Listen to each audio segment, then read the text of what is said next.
BHIE 145, ठीक है। क्या रहेगा सब्जेक्ट कोड आज का, क्या है, BHIE 145 यूरोपीय इतिहास के कुछ पहलू। इसके क्या रहेंगे आज हमारा जो चैप्टर नंबर 7 रहेगा, ठीक है।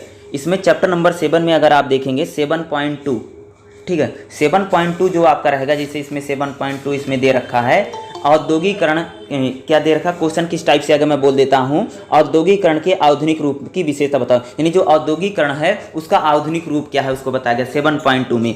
7.3 जो आपका है ब्रिटेन में औद्योगिकरण कैसे रहा है, यानी ब्रिटेन जो था उसमें औद्योगिकरण कैसे रहा, यानी ब्रिटेन के पॉइंट ऑफ व्यू से औद्योगिकरण कैसे रहा। फिर हम देखेंगे कुछ यूरोपीय देशों में औद्योगिकरण, कौन कौन से देशों में, फ्रांस और जर्मनी में। यही 3 पॉइंट हैं, ठीक है, यही 3 पॉइंट रहेंगे जो आपके इस से बहुत ज़्यादा इंपॉर्टेंट रहेंगे। चलिए इसको हम शुरू करते हैं। तो सबसे पहले हमारा क्या रहेगा 7.2 रहेगा, ठीक है। तो 7.2 में देखिएगा इस क्या है, आधुनिक औद्योगिकरण की विशेषताएं। बीएम भाई मेरे जो औद्योगिकरण हो रहा था, जो आधुनिक औद्योगिकरण हो रहा था उसमें खासियत क्या थी, उसकी विशेषताएं क्या थी। क्वेश्चन कैसे आता है, मैं क्वेश्चन बोल देता हूं, दोबारा बोल देता हूं अगर आपको ध्यान नहीं है। औद्योगिकरण के आधुनिक रूप की विशेषताओं को स्पष्ट कीजिए, इस टाइप से क्वेश्चन होगा, ठीक है। देखो तकनीकी नवाचार अधिकतर राज्यों में लंबे समय तक रहे, यानी भैया तकनीकी नवाचार का मतलब होता जो तकनीक थी, तकनीक का जो तकनीकें थी वह कहते थे समाजों में लंबे समय तक से हो रही थी, यानी तकनीकों का जो था वो नई नई तकनीकें थी या नई नई जो टेक्नोलॉजी थी वह लंबे समय तक राज्यों में रही। शिल्पकार, कारीगर, कई प्रकार के कुशल मजदूर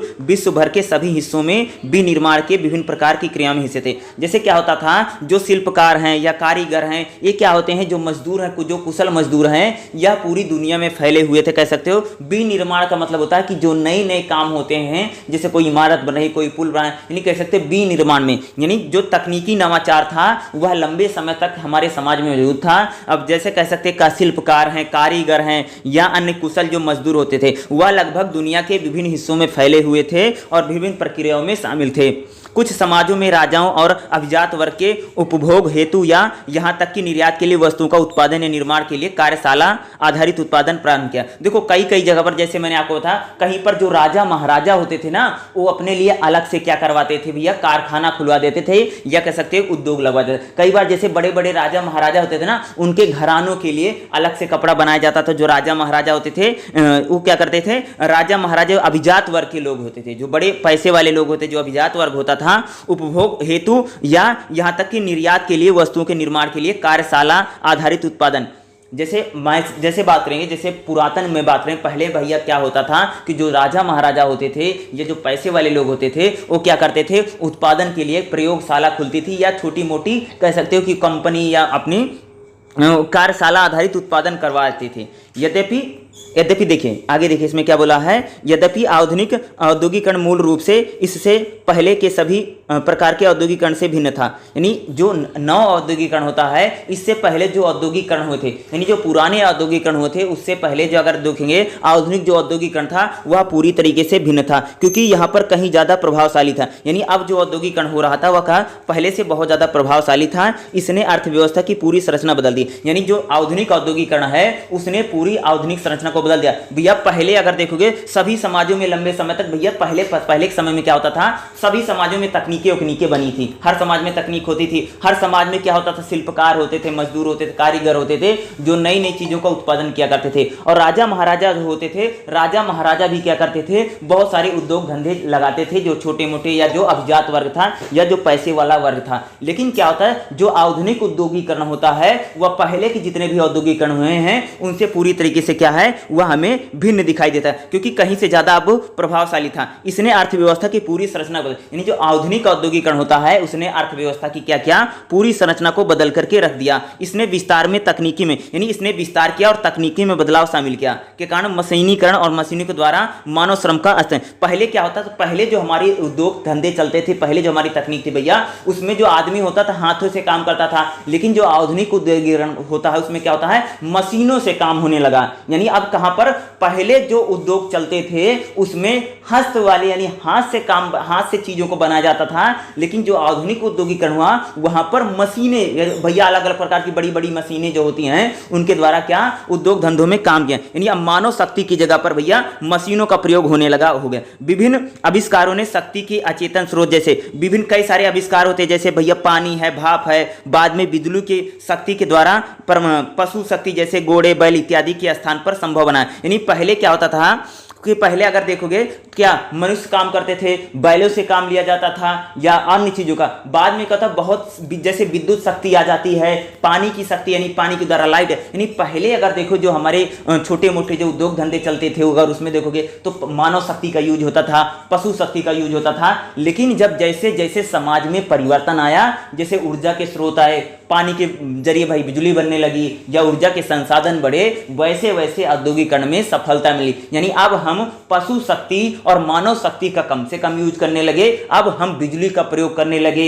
या मशीनों का प्रयोग करेंगे। ये आधुनिक औद्योगिकरण इसी को हम कह सकते हैं। वैज्ञानिक नवाचार को व्यापक रूप से प्रतिपादन के लागू, यानी नवाचार का मतलब होता है नई नई चीजें, नई नई तकनीकें जो आई वो पूरी तरीके से भाई मेरे वैज्ञानिक तकनीकें थी लागू किया, जिससे तेजी से उत्पादन हुआ। यानी अब जो पहले की अपेक्षा जो हमारा उत्पादन था वह बहुत तेजी से हो रहा था। पहले भैया जो उत्पादन होता था भाई मेरे हाथ से बनाते थे, या कह सकते हैं कि पशु शक्ति का यूज होता था, मानव शक्ति का। अब क्या बड़ी बड़ी मशीनें लगी हुई हैं या बड़े बड़े कारखाने लगे हुए हैं, या आप उसमें कह सकते बिजली का प्रयोग होता था। अब जो उत्पादन था वह तेजी से बढ़ा और बाजार यानी जो अब उत्पादन था वह बाजारीकरण, यानी अब मार्केट में उत्पाद बहुत यानी मार्केट को देख करके अब उत्पादन होने लगा। यानी आधुनिक औद्योगिकरण में स्थानीय कृषि उत्पादन धीरे धीरे कृषि वस्तुओं में वाणिज्यिक उत्पादन होने लगा। यानी पहले जो कृषि यानी पहले जो खेती होती थी भैया, उसमें खाने पीने की चीज़ों का ज़्यादा उत्पादन हो रहा था। यानी यही कह रहे हैं कृषिकृत, ठीक है, कृषिकृत कृषि उत्पादन अब धीरे धीरे कृषि वस्तुओं के वाणिज्यिक उत्पादन द्वारा प्रतिपादन। यानी पहले जो होता था हम कृषि उत्पादन में खाने पीने की यानी कृषिकृत यानी कृषिकृत उत्पादन पहले ज्यादा होता था। अब एग्रीकल्चर सेक्टर में जो उत्पादन हो रहा भाई वह वाणिज्यिक चीजों को देख करके, यानी जो हमारी इंडस्ट्री लगी हैं, जो हमारे उद्योग लगे हैं, उनको कच्चा माल मिले, इसको लेकर के कृषि में उत्पादन बढ़ा। पहले जो कृषि में उत्पादन होता भैया खाने पीने तक ही सीमित था, लेकिन अब जो कृषि में उत्पादन होने लगा वह अब कैसे होने लगा कि धीरे धीरे उत्पादन बदला। परिणाम स्वरूप भूमि जोत का सुदृढ़ीकरण हुआ और बड़े पैमाने पर ग्रामीण क्षेत्रों में शहरीकरण की तरफ श्रमिकों को भेजा। देखो ग्रामीण क्षेत्रों में अगर देखो गांव थे वहां पर जो कह सकते खेती है, खेती मजबूत होती है तथा गांव में लोगों का विस्थापन शुरू हो जाता, क्योंकि भैया अब जो गांव के लोग हैं वह शहरों में जाकर के बसना शुरू करेंगे। अब वो बड़े बड़े उद्योग धंधों में काम करने से नहीं, धीरे धीरे क्या होता कृषि का मजबूत होता है। यानी जो हम अगर देखो परिणाम स्वरूप क्या हुआ, कृषि जोतों यानी जो कृषि जो जोती जाती थी यानी कृषि का उत्पादन बढ़ा। परिणाम स्वरूप बड़े पैमाने पर जो ग्रामीण क्षेत्र थे वहां का शहरीकरण की क्षेत्र पर श्रमिकों का विस्थापन है। यानी अब जो ग्रामीण जो श्रमिक थे धीरे धीरे भाई मेरे वह कंपनियों में काम करने, यानी ग्रामीण क्षेत्रों में जो श्रमिक काम करते थे अब वह धीरे धीरे शहरों की बढ़े, यानी शहरी क्षेत्रों में जो श्रमिक था वह वहां पर जाने लगा। बड़ी संख्या में मजदूरों को रोजगार देते हुए आधुनिक कारखानों ने इसे औद्योगिकरण कहा। यानी बड़ी संख्या में जो मजदूर थे, मजदूरों को क्या उसने उद्योगों ने क्या किया रोजगार दिए और आधुनिक कारखाना ने इस औद्योगिकरण का आधार बना। यानी धीरे धीरे जो हमारे उद्योग धंधे थे उसमें कृषि की जगह भैया कच्चे माल के लिए कृषि में उत्पादन हुआ, कृषि का उत्पादन मजबूत किया गया तथा जो गांव में भैया जो खेती किसानी लोग करते थे बड़ी संख्या में उन लोगों का शहरों की ओर विस्थापन होता है और आगे चल करके उनको क्या होता है कि शहरों में जो बड़े बड़े उद्योग धंधे थे यानी औद्योगिक उद्योग धंधे लगे थे उसमें उनको नौकरियां मिली, रोजगार मिला और औद्योगिकरण का आधार बन गया। नई तकनीकें हुई, यानी नई नई तकनीकें आ रही थी, नए नए आविष्कार हो रहे थे, बड़े पूंजी निवेश हो रहे थे। यानी क्या हो रहा था ज्यादा से ज्यादा पूंजी का निवेश हो रहा, ज्यादा से ज्यादा पूंजी का निवेश के कारण क्या उत्पादन में विशाल वृद्धि हुई। यानी अब धीरे धीरे क्या होता भाई मेरे जैसे नए नए आविष्कार हुए या कह सकते हैं कि उत्पादन वृद्धि होती है। देखो तकनीकों के आने से, आविष्कारों के आने से क्या उत्पादन में वृद्धि हुई, ठीक है, और नया नया सामाजिक वर्ग भी बना। यानी अब शहरों में जो सामाजिक वर्ग है, शहर में देखो औद्योगिकरण होने से सामाजिक स्थिति भी बदल रही भाई मेरे, यानी औद्योगिकरण होता है और उससे हमारा समाज भी बदला। जैसे समाज में बुजुर्गवा वर्ग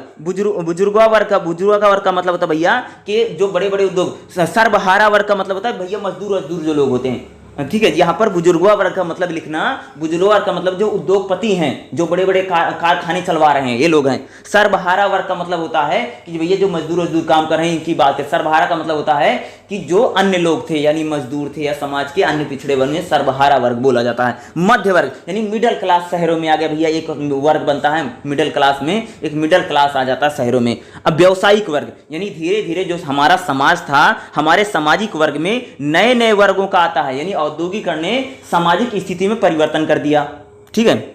आगे देखो, ठीक है, देखिए यूरोप में 16वीं सदी से विभिन्न घटनाओं के परिणाम स्वरूप आर्थिक वृद्धि हुई। यानी यूरोप में जब 16वीं शताब्दी में अगर देखोगे औद्योगिकरण होता है तो वहां पर परिणाम जो थे आर्थिक रूप से वृद्धि हुई, यानी औद्योगिकरण होने से आर्थिक परिणाम बदले। हालांकि 18वीं शताब्दी से आधुनिक विकास की बुनियादी रखी, यानी 18वीं सदी से क्या था, आधुनिक विकास की बुनियाद रखी गई। यानी अब 18वीं सदी से धीरे धीरे क्या होता है, अगर आप देखेंगे तो यूरोप में विकास हुआ। इस काल में कई यूरोपीय देशों में आंतरिक बाजार बहुत कुछ एकीकृत, यानी आगे चलकर क्या होता, बहुत सारे जो यूरोपीय देश होते हैं वहां पर जो आंतरिक बाजार होते थे वो नए नए बाजार बनने लग जाते हैं, नए नए मार्केट बनने लग जाते, क्योंकि औद्योगिक क्रांति होने से उत्पादन बढ़ गया। भाई मेरे, औद्योगिक क्रांति होने से क्या हो गया, उत्पादन बढ़ गया और आंतरिक बाजार हो गए। अधिक सीमा शुल्क लगा करके विदेशी वस्तुओं का आयात के विरुद्ध देशी उद्योगों को सुरक्षा प्रदान की।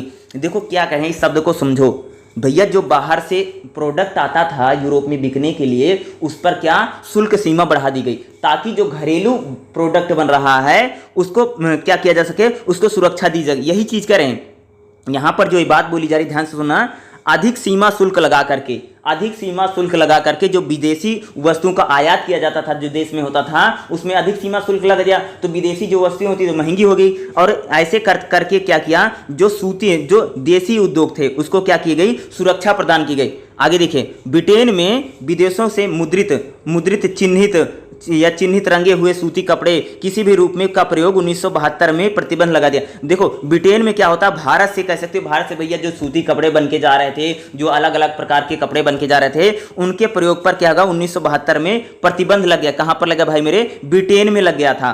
और फ्रांस में भी ठीक 1686 में इसी ही प्रकार के आयातों पर कड़ा प्रतिबंध लगा। यानी फ्रांस में क्या होता है कि आयातों पर कड़ा प्रतिबंध। देखो ब्रिटेन हो गया, फ्रांस हो गया, यहां पर क्या होता है, औद्योगिक क्रांति हो गई। तो औद्योगिक क्रांति होने से जो बाहर के देश इनके यहां पर भैया कपड़े बेचते थे या उत्पादन अपना करते थे, इन्होंने क्या किया, उनके बाहर के देशों का कपड़ा उपड़ा खरीदना बंद कर दिया, या उन कपड़ों पर इतना ज्यादा एक्साइज ड्यूटी लगा दी, या उतना ज्यादा उनसे टैक्स लेने लग गए कि वहां के लोग कपड़ा बेचने ही नहीं आने। यानी धीरे धीरे क्या होता, कह सकते हो कि ब्रिटेन में और फ्रांस में जो बाहर से कपड़े आते थे, जो चीजें आकर के बिकती थी, उनको इन राज्यों ने बंद करने का काम किया, ताकि इनके देश में भैया खुद ही कारखाना लग गया है तो दूसरे का कपड़ा उपड़ा क्या करेंगे। तो जब इनके यहां पर खुद ही कारखाना किसके यहां पर लगा, ब्रिटेन में और फ्रांस में, ठीक है। यानी ब्रिटेन और फ्रांस में कारखाना लगने के कारण जो विदेशी आयात इनके यहां पर आयात होता था उसको रोकने का काम किया गया, ताकि जो विदेशी है, यानी देशी जो औद्योगिकरण है उसको बढ़ावा दे सके या उसको सुरक्षा दिया जा सके। स्पेन और प्रास में भी भारतीय आयातों को रोकने हेतु कानून, यानी स्पेन जो है और प्रास जो है, वहां पर भी जो भारत से जो कपड़ा आयात होता था या जो चीजें जाती थी उस पर भी क्या लगाया गया, कानून लगाकर उसको रोका गया। देश में निर्मित वस्तुओं को निर्यात को प्रोत्साहन, यानी अगर कह सकते हो जो ब्रिटेन है, जो फ्रांस है, वहां पर जो औद्योगिकरण हुआ, वहां पर जो कंपनी उनके प्रोडक्ट बनते थे उनको प्रोत्साहित किया गया, उनको बेचने के लिए, दूसरे देशों में बेचने के लिए उसको क्या किया, उन्होंने प्रोत्साहित किया। शहरी क्षेत्रों की तरफ से खाद्य सामग्री की आपूर्ति बढ़ाने के लिए कृषि उत्पादन है, यानी शहरी से देखो भाई, शहरों जब उद्योग धंधे लगे तो शहर विकसित हो गए, और शहर विकसित होने से क्या, शहर के लोगों की जो आवश्यकता है, जो खाने पीने की चीजें हैं, इसके बढ़ाने के लिए कृषि उत्पादन को बढ़ाने पर जोर दिया गया। यानी भैया एग्रीकल्चर सेक्टर बढ़ेगा, खाद्यान्न बढ़ेंगे, तभी तो शहर में जो लोग आ गए, नए नए लोग आ रहे हैं, तो कृषि उत्पादन बढ़ाने के लिए काम, यानी कृषि उत्पादन बढ़ा करके शहरी जो आवश्यकताएं थी उसको पूरा करने का प्रयास किया गया। औद्योगिक उत्पादन को बढ़ाने के परिष्कृत करने के लिए तकनीकी में नवाचार, यानी जो हमारी औद्योगिक उत्पादन था, औद्योगिक उत्पादन ज्यादा हो, औद्योगिक उत्पादन बेहतर हो, या औद्योगिक उत्पादन ज्यादा से ज्यादा लाभदायक हो, इसके लिए नई नई तकनीकी, यानी नई नई तकनीकों को प्रयोग किया गया या यूज किया जा रहा था। आगे देखिएगा, दूसरा महत्वपूर्ण परिवर्तन क्या था, दूसरा अगर महत्वपूर्ण परिवर्तन देखेंगे, जिसे डच इतिहासकार बताते हैं कि उद्यमशील क्रांति की प्रभाव, यानी उद्यमशील यानी उद्यम, यानी कह सकते हैं कि व्यापार में, और कह सकते हो कि इंडस्ट्रिया जो लग रही थी उसमें क्रांतिकारी परिवर्तन की बात की, यानी उद्यमशील क्रांति की परिभाषा दी गई, जिसमें से कुछ विशेष व्यवसायों को पारिवारिक श्रम को संकेतित करके कुशलतापूर्वक, यानी कुछ ऐसे व्यवसाय थे जो पारिवारिक श्रम थे, उसको क्या किया गया, उसको कुशलतापूर्वक उपयोग किया गया। यूरोपीय खोज की यात्रा ने अधिकतर यूरोपीय देशों में व्यापार और लूट के जरिए धन इकट्ठा करने हेतु लाभान्वित थे, यानी जो यूरोपीय देश थे उन्होंने क्या किया, खोज की यात्रा की। देखो यूरोप के जो देश हैं भाई मेरे, उन्होंने क्या किया, खोज किया अलग अलग देशों का। अब मान लो जैसे यूरोप में बहुत ज्यादा भैया कारखाने लग गए हैं, प्रोडक्ट बहुत बन रहा है, लेकिन जो कंपनियों में तुम्हारे यहाँ प्रोडक्ट बन रहा है इसको बेचो को कहाँ पे, इसीलिए तुमने देखा होगा कि भैया कि भारत की खोज वास्को डी गामा ने की या अमेरिका की खोज किसी और ने की, तो ये लोग क्या खोज करते थे? ये भैया इसलिए खोज करता था ताकि उनके वहां पर जाकर के हम अपना कपड़ा बेच सके, हम अपना जो हमारी कंपनी में बन रहा है उसको बेच सके। यानी आप कह सकते हो कि जो यूरोपीय खोजी यात्री थे उन्होंने अधिकतर यूरोपीय देशों को व्यापार लूट के जरिए से धन इकट्ठा करने से लाभान्वित किया। कुख्यात दास व्यापार ने भी उन्होंने विश्व के विभिन्न हिस्सों में बागानों के संचय में काफी सस्ता श्रम मुहैया करा। यानी कई सारे देशों में क्या होता था कि जो ब्रिटेन में औद्योगिक क्रांति, तो वहां से अन्य देशों में क्या होता भैया, सस्ते पैसे में मजदूर लेकर के जाते थे, वहां पर काम करवाता था। ठीक है, अब मान लो जैसे भारत है, भारत में भैया सस्ते पैसे मजदूर मिल जाता था और ब्रिटेन में जाकर के उद्योगों में उनसे काम करवाते थे। ठीक है, यानी भारत जैसे देशों में श्रम जो है सस्ता है, यानी लेबर जो कॉस्ट है, यानी इंडिया है जहां पर भैया उद्योग धंधे लग गए हैं तो वहां पर लोगों की जरूरत होगी, तो जिन देशों में लेबर कास्ट कम है, यानी लेबर को कम से कम पैसा देना पड़ता था, वहां से इन्होंने लेबर को उठाना शुरू किया। दूसरा, ऐसे ऐसे भैया देशों की इन्होंने खोज किया जहां पर ये अपने कपड़ों को या जो उद्योग धंधों में बना उसको बेच सकते थे, या कह सकते इन्होंने लुटेरे जो एक प्रकार से समुद्री जो होते थे उनको लूट लेते थे। समुद्र में जो व्यापार होता था इन्होंने लूटा ताकि दूसरे का भैया व्यापार ठप हो जाए, हमारा व्यापार चलने लग जाए। यानी यूरोप के देशों ने समुद्री लुटेरे व्यापारी के रूप में काम करना इन्होंने आरंभ कर दिया। ठीक है, देखो आधुनिक विज्ञान का उद्भव और विकास के अन्य महत्वपूर्ण पक्ष से जिसने यूरोप में आधुनिकीकरण तथा औद्योगिकरण प्रक्रिया पर जोर दिया। आगे चलकर क्या कहता है, आधुनिक विज्ञान ने, यानी जैसे साइंस में कह सकते हो और विज्ञान में जैसे जैसे नई नई तकनीकी आ रही थी वैसे वैसे यूरोप में आधुनिकीकरण जो औद्योगिकरण था उसकी प्रक्रिया धीरे धीरे विकास हुआ और उसमें डेवलपमेंट हुआ। ठीक है, आधुनिक उद्योग के विकास हेतु नई प्रौद्योगिकियों का तैयार करने में मदद मिली। इसने नवाचार यानी नई नई तकनीकों का और आलंबी जो स्वीकृति थी उसको सुगम बनाया और यूरोपीय जनता की मानसिकता को, यानी यूरोप की जो जनता थी, यूरोप के जो लोग थे उनकी धीरे धीरे मानसिकता, उनकी लाइफ स्टाइल, धीरे धीरे उनकी जो मानसिकता थी वह जनता की मानसिकता धीरे धीरे को बदल दिया गया। ठीक है, तो पहले यही था जो अभी मैंने आपको बताया है। ठीक है, हेलो 3 देखिए। ठीक है, 7.3 का है ब्रिटेन में औद्योगिकरण। क्वेश्चन क्या का मैं क्वेश्चन बोल देता हूं। ठीक है, क्वेश्चन क्या रहेगा सुनिएगा, ब्रिटेन में औद्योगिकरण का प्रारंभ और विकास बताइए। ठीक है, चाहे भैया ब्रिटेन आएगा चाहे इंग्लैंड आएगा, यही बात लिखना है। ठीक है, चाहे ब्रिटेन पूछे चाहे इंग्लैंड पूछे, हमको आप लोगों को यही लिखना है। ठीक है, यानी ब्रिटेन के पॉइंट ऑफ व्यू से अगर पूछे या इंग्लैंड वर्ड लिखे तो हमको यही लिखना पड़ेगा। ठीक है, अब सुनिए, शुरू में भूमिका वाला पार्ट है। ठीक है, जो अभी जितना पार्ट बोलूंगा ये भूमिका में जाएगा। ठीक है, सुनिए, जैसा कि जाना जाता है कि आधुनिक औद्योगिकरण ने अपने आप को उच्च स्तर पर पहुंचाया। नहीं भैया, जो आधुनिक औद्योगिकरण था वो बहुत उच्च स्तर का था, बहुत डिफरेंट टाइप का था, बहुत बड़े भयंकर लेवल का था। आप कह सकते हो कि जो आधुनिक औद्योगिकरण था वह उच्च स्तर पर पहुंचा। 19वीं शताब्दी में पहली बार ब्रिटेन को में वास्तविक बना, यानी जो औद्योगिकरण था वो पहली बार अगर देखोगे तो पहली बार ब्रिटेन में ही औद्योगिकरण हुआ। ब्रिटेन प्रथम औद्योगिक राष्ट्र था, यानी जो ब्रिटेन था वो प्रथम औद्योगिक राष्ट्र था। पहली बार भैया ब्रिटेन में औद्योगिकरण हुआ जो उत्पादन तथा जनसंख्या के बीच संतुलन को स्थापित कर पाए। यानी उत्पादन और जनसंख्या के बीच संतुलन, देखो क्या कहते हैं,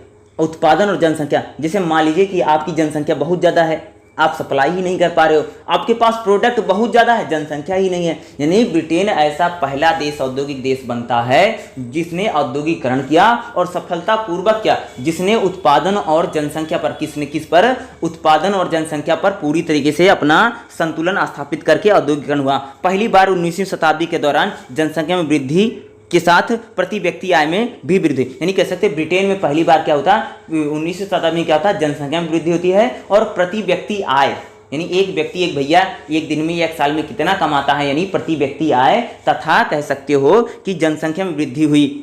50 वर्षों से ज़्यादा तक ब्रिटेन में औद्योगिक विश्व में सबसे आगे रहा, यानी भैया 50 ईयर 50 सालों तक जो ब्रिटेन था वह उद्योग के क्षेत्र में सबसे अग्रणी देशों में रहा। ब्रिटेन कहो चाहे इंग्लैंड कहो। ठीक है, 50 वर्षों तक, कितने वर्ष तक भाई मेरे, 50 ईयर्स तक सबसे आगे रहा। इस अवधि में एरिक ब्रिटेन में विश्व की एकमात्र कार्यशाला का एकमात्र बड़ा आयातक था। यानी अगर देखोगे जो ब्रिटेन था वह पूरे विश्व में अगर देखोगे कि एकमात्र क्या था, आयातक या निर्यातक रहा।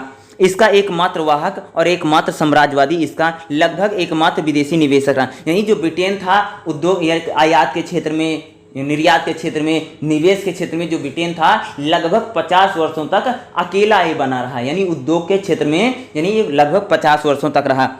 इसकी एकमात्र नौसैनिक शक्ति और इकलौता जिसके पास एक वास्तविक विश्व नीति थी, यानी ब्रिटेन ही ऐसा देश था जिसके पास क्या था, नौसैनिक शक्ति थी, यानी इसने क्या बना था भैया, अपनी नौसेना भी बना रखी थी।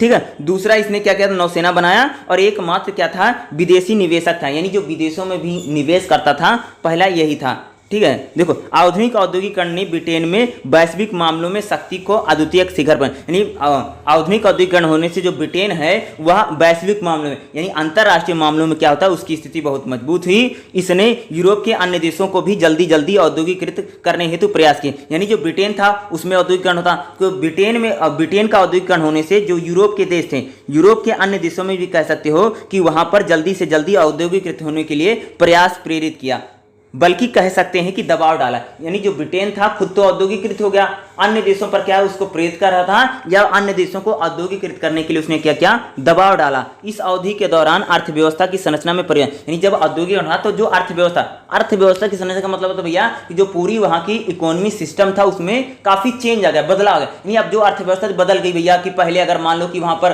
कृषि आधारित अर्थव्यवस्था थी तो औद्योगिक हो गई, या पहले भैया आधे लोग कृषि में खेती में काम करते थे, अब सब लोग किसके करने लगे, कह सकते हो कि व्यापार करने लगे या कंपनी में काम करने लगे। पहले जो लोग थे ज्यादा लोग भैया गांव में रहते थे, अब ज्यादातर लोग शहरों की ओर भाग रहे हैं। इसी को बोलते हैं अर्थव्यवस्था या समाज में परिवर्तन आया, यानी ब्रिटेन पहला ऐसा देश था वहां पर परिवर्तन हुआ। ठीक है, इस अवधि के दौरान अर्थव्यवस्था में परिवर्तन, तकनीकी नवाचार अपनाए गए, यानी भैया तकनीकी में नई नई तकनीकों को अपनाया गया। विनिर्माण उद्योग का संगठन हुआ, यानी जो नई नई चीजें जो बनती है उसे हम बोलते हैं विनिर्माण उद्योगों का संगठन हुआ, विशेषकर सूती वस्त्रों और लोहे के क्षेत्र में, यानी सूती वस्त्रों और लोहे के क्षेत्र में, यानी भैया ब्रिटेन में भी सूती कपड़े बनने लगे। जो भारत में बड़ी मात्रा में सूती कपड़ा बनता था, अब ब्रिटेन में सूती कपड़ा बनने लग गया और लोहा बनने लगा। अब मान लो ब्रिटेन में अगर सूती कपड़ा बनेगा, भारत का सूती कपड़ा पूरी दुनिया में बिकता रहेगा, तो ब्रिटेन वाला खरीदेगा कौन, तो अंग्रेजों को बंद करना पड़ेगा ना कि भारत में सूती कपड़ा ना बने। अगर भारत वाले ही बना करके सूती कपड़ा बेच देंगे तो ब्रिटेन वाले क्या करेंगे, हाथ पे हाथ धरे रह जाएंगे। इसलिए उन्होंने क्या किया कि भारत का जो सूती कपड़ा है भैया उसको बंद करवाओ, भारत के जो उद्योग धंधे हैं उनके पतन की ओर पर ले जाना पड़ेगा, तभी तो ब्रिटेन वाला कोई खरीदेगा। इसलिए उन्होंने चाल चली, यानी कह सकते हो कि ब्रिटेन में सूती कपड़ा और लोहे के क्षेत्र में बड़ा परिवर्तन है। यानी वहां पर जो उद्योग धंधे थे उसमें सूती कपड़ा और लोहे से बनने वाले जो प्रोडक्ट थे उनकी जो मात्रा थी, उनका जो उत्पादन था वह बड़ी मात्रा में हो रहा था। ठीक है, आगे देखिए ये विकास के विभिन्न सूचकांक जैसे 7वीं 8वीं शताब्दी के दौरान फ्रांस और नीदरलैंड में भी, यानी कह सकते हैं आगे चल करके 7वीं 17वीं 18वीं शताब्दी में भैया फ्रांस और नीदरलैंड में भी क्या होता है, औद्योगिक क्रांति होती है। ये भी पीछे नहीं रहे। आज कुछ इतिहासकारों द्वारा तर्क दिया गया कि ब्रिटेन पहले औद्योगिकृत हो गया। इसका अर्थ यह नहीं कि यह पूर्व निर्धारित या अपरिहार्य था, यानी भैया कि ब्रिटेन सबसे पहले औद्योगिक देश बना, ये कोई आकस्मिक घटना नहीं थी। इसको कार्ड्स तर्क देते लिखते हैं कि यह तथ्य ब्रिटेन में 1790 के दशक में ज़्यादा उन्नत रहा और उसमें भी आगे प्रगति, यानी जो ब्रिटेन था भैया वो पहले से उन्नत हो रहा था। ये नहीं था कोई सडनली घटना घट गई तो ब्रिटेन औद्योगिकृत हो गया। ठीक है, अब हम लिखेंगे ब्रिटेन में औद्योगिकरण का विकास कैसे हुआ। तो सबसे पहले आप ब्रिटेन में अगर देखेंगे, इसमें क्या देखो कुछ चीज़ें और मैं बता देता हूँ। देखो औद्योगिकरण का मुख्यतः इसका औद्योगिकरण मुख्यतः सूती कपड़ा यानी कॉटन जो था, यानी ब्रिटेन में जो उद्योग धंधे यानी मुख्यतः क्या क्या बनता था भैया, सूती कपड़ा जिसमें कॉटन है, लोहा, ठीक है, खनिज के इर्द गिर्द व्यवस्था रही। यानी ब्रिटेन में जो औद्योगिकरण क्या बन रहा था भैया, सूती कपड़ा यानी जो कॉटन है जिसे हम बोलते कपड़ा पहना जाता है, लोहा यानी लोहे से बनने वाली वस्तुओं का उत्पादन ज्यादा हो रहा था। दूसरा खनिज के इर्द गिर्द ही पूरी कह सकते हैं कि औद्योगिकरण रहा। वह मुख्य कारक थे जिन्होंने सब प्रथम औद्योगिकरण में योगदान चलाया। यानी ऐसे कौन से कारक थे जिन्होंने कह सकते हैं ब्रिटेन में औद्योगिकरण के क्षेत्र में इसको चलाने यानी प्रथम औद्योगिकरण चलाने में योगदान, वो निम्न कौन से। सबसे पहले भैया कृषि संरचना, पहला क्या है, पहला पॉइंट क्या रहेगा, कृषि संरचना। देखिए आधुनिक औद्योगिकरण की प्रमुख विशेषता थी मानवीय और भौतिक संसाधनों का कृषि से उद्योगों का हस्तांतरण। यानी क्या हुआ, देखो क्या होता, अब जो वहां पर क्या औद्योगिकरण से क्या हुआ कि जो वहां की जो मानवीय और भौतिक जो संसाधन थे कृषि की तरफ उद्योगों की हस्तांतरण। नहीं, पहले जो वहां पर जो पूरी तरीके से कृषि व्यवस्था थी, अब वहां क्या हो गई, व्यापार हो गया और उद्योगों में बदल जाती है, हस्तांतरण हो गया। इस संबंध में हम पाते हैं कि 19वीं शताब्दी के मध्य में ब्रिटेन अन्य यूरोपीय देशों में कहीं आगे था। कृषि संबंधी परिवर्तनों की गति में तेजी थी। इसका परिणाम यह निकला कि उत्पादन में वृद्धि बढ़ोतरी हुई और जो गैर कृषि क्रियाकलाप में व्यस्त जनसंख्या थी उसका भरण पोषण कर सकता था। एक अवधि के दौरान इंग्लैंड में खेती में आए इस परिवर्तन को कृषि क्रांति कहा गया। यह प्रक्रिया ब्रिटेन में किसी भी अन्य देशों की तुलना में काफ़ी पहले से आरंभ हो गई। 4 मुख्य विशेषता थी। मध्ययुगीन खुले खेती की प्रणाली में जगह की होना, या कृषि में पशुपालन को बढ़ावा देना, या भूमियों का समावेश करना, भूमि में किसानों का निकासन और मजदूरों का हस्तांतरण होना। यानी कह सकते हो कि जो ब्रिटेन था उसमें कृषि जो व्यवस्था थी वो पहले से बहुत ज़्यादा बेहतर थी। ठीक है, यानी जो एग्रीकल्चर सेक्टर था वह क्या कह सकते हो ब्रिटेन में बहुत ज़्यादा बेहतर था। और एग्रीकल्चर जो सेक्टर था उसने कह सकते हो कि ब्रिटेन में औद्योगिकरण में बहुत ज़्यादा मदद किया। ठीक है, वहाँ की जो अर्थव्यवस्था थी, यानी कृषि जब वहाँ पर कृषि ज़्यादा, खेती ज़्यादा होती थी, तब भी ब्रिटेन का था काफ़ी मजबूत था। कृषि ने कह सकते हो कि ब्रिटेन में औद्योगिकरण में बहुत मदद, यानी वहाँ की जो कृषि की संरचना थी। ठीक है, देखो यहाँ तक कि 18वीं शताब्दी के प्रारंभ में कृषि योग्य भूमि का लगभग 70% हिस्सा कुलीनों और अभिजात वर्गों के पास था। यानी जो कृषि का ज़्यादातर जो हिस्सा था भैया वो अमीर लोगों के पास होता था। ब्रिटेन में क्या रहा, तभी तो औद्योगिकरण ज़्यादा हुआ। जब किसानों के पास भूमि होती, किसान भैया अपनी जमीन नहीं देता, यानी कह सकते हो जमीन का जो ज़्यादा हिस्सा था वह किसके पास था, कह सकते जो उद्योगपति थे, या कह सकते कुलीन वर्ग के अभिजात वर्ग के पास अधिकार था, जो 18वीं शताब्दी के अंत में बढ़कर 75% हो गया, यानी परसेंट बढ़ रहा था। इसमें अधिकतर भूमि जो थी बड़े काश्तकार किसानों को पट्टे पर दी जाती थी, जिनके पास पर्याप्त मात्रा में कृषि औजार उपलब्ध थे। पशुओं और कुशल श्रमिकों की मदद से कृषि उत्पादन के संसाधन उतने। इंग्लैंड के में अधिकतर भूमि पर बड़े काश्तकार किसानों द्वारा खेती की जाती थी। यानी इंग्लैंड में जो भैया खेती थी बड़े काश्तकार या बड़े किसानों के द्वारा क्या होता था, पूरा खेती किया जाता था। जबकि अधिकतर ग्रामीण क्षेत्र शक्ति वेतनभोगी मजदूर थे। यानी ब्रिटेन में अगर खेती को देखोगे तो वहाँ पर जो खेती भी होती थी बाकी काफ़ी वो ऐसी थी खेती। ठीक है, यानी खेती का जो भी उत्पादन होता था वह भी बेचने के उद्देश्य होता है, भरण पोषण से नहीं होता। यानी जो खेती भी करते थे अधिकतर बड़े काश्तकार किसान करते, छोटे किसान उसान नहीं होते थे या नई नई तकनीकों का यूज करते थे। अधिकतर जो ग्रामीण था वो क्या करता था, वेतनभोगी मजदूर के रूप में खेतों में काम करते थे। बाजार और लाभ की तरफ उन्मुख होने से ब्रिटेन में खेती 18वीं शताब्दी के अंदर पूंजीवादी ढंग से की जाती। यानी ब्रिटेन में जो खेती हो रही थी वो पूंजीवादी खेती हो रही थी। यानी वो भैया खाने पीने के लिए खेती नहीं कर रहे थे, बल्कि खेतों में जो उत्पादन हो उसका उत्पादन बढ़े और उसको बेचा जा सके, यानी लाभदायक खेती करते थे। छोटे मोटे किसान जो होते थे वो खेती होती नहीं करते थे, बल्कि वो मजदूर बन के वो काम करते थे। यानी बड़े बड़े जो पैसे वाले लोग थे या उद्योगपति या जो बड़े पैसे वाले लोग थे उनके द्वारा खेती, यानी कि वहाँ पर एग्रीकल्चर सेक्टर था वो बहुत उन्नत था ये कह सकते हैं। तथा वहाँ का जो एग्रीकल्चर जो पूरा सिस्टम था उसमें नए नए परिवर्तन हो रहे थे। और जो एग्रीकल्चर पूरा सिस्टम अगर यहाँ होता है देखोगे तो वहाँ पर जो लैंड होल्डिंग है वह ज़्यादातर बड़े लोगों के पास या उद्योगपति या कह सकते हो जो कह सकते हो पूंजीपति वर्ग था उसके पास ज़्यादातर जमीनें रही।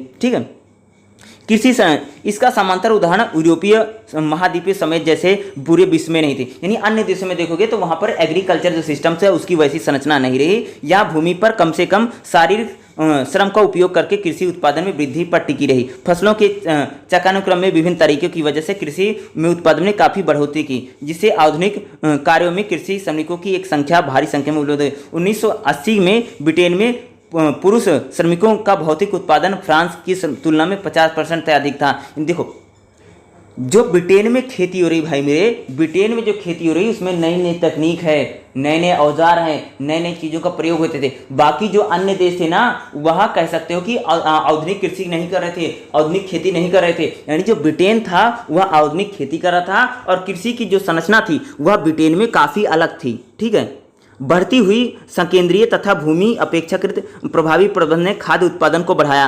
श्रमिक जो थे यानी भारी मात्रा में संख्या में कृषकों से बंधन मुक्त किया और आगे चल करके उद्योग धंधे में सस्ते वेतन पर रोजगार दिया जा सकता है। यानी धीरे धीरे जो कहते हैं जो छोटे मोटे किसान थे भैया उनको उद्योग धंधे में लगाया जा रहा था और उनको वेतन भोगी यानी कह सकते हैं वो लोग खेती नहीं करते थे बल्कि उद्योग धंधे में सस्ते वेतन पर रोजगार उनको दिया जाता था। ठीक है, जिनके पास खेती या छोटे मोटे केस थे। आगे देखिए, इस प्रकार अगर देखोगे कृषि से औद्योगिकरण की तरफ से ब्रिटेन अर्थव्यवस्था का संक्रमण, यानी जो कृषि थी उसका कृषि से धीरे धीरे क्या होता है वह औद्योगिक क्रांति की ओर पूरा रूपांतरण हो जाता है। आय की तरफ में उल्लेखनीय बदलाव आया।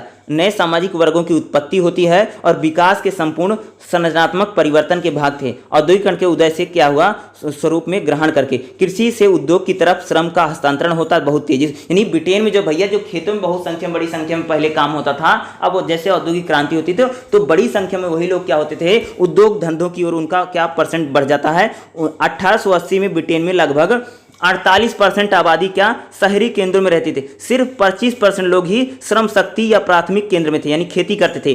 केवल 28% ही पुरुष क्या थे, खेती में संलग्न थे। प्राथमिक क्षेत्रों में आय जो थी वह कितनी थी, 24.9% थी। दूसरी तरफ उद्योगों की जो आय थी क्या थी, वो 47% हो गई। यानी जो उद्योग था वह धीरे धीरे क्या होता बढ़ा। यानी कृषि जब होती थी भैया, कृषि भी एग्रीकल्चर भी बहुत बेहतर था, और एग्रीकल्चर से धीरे धीरे जो वहाँ पर शिफ्ट हुआ, उद्योग में शिफ्ट हुआ, तो जो खेती करने वाले लोग थे वह पूरी तरीके से वो किसमें, उद्योग धंधे में उनका परिवर्तन हो जाता है।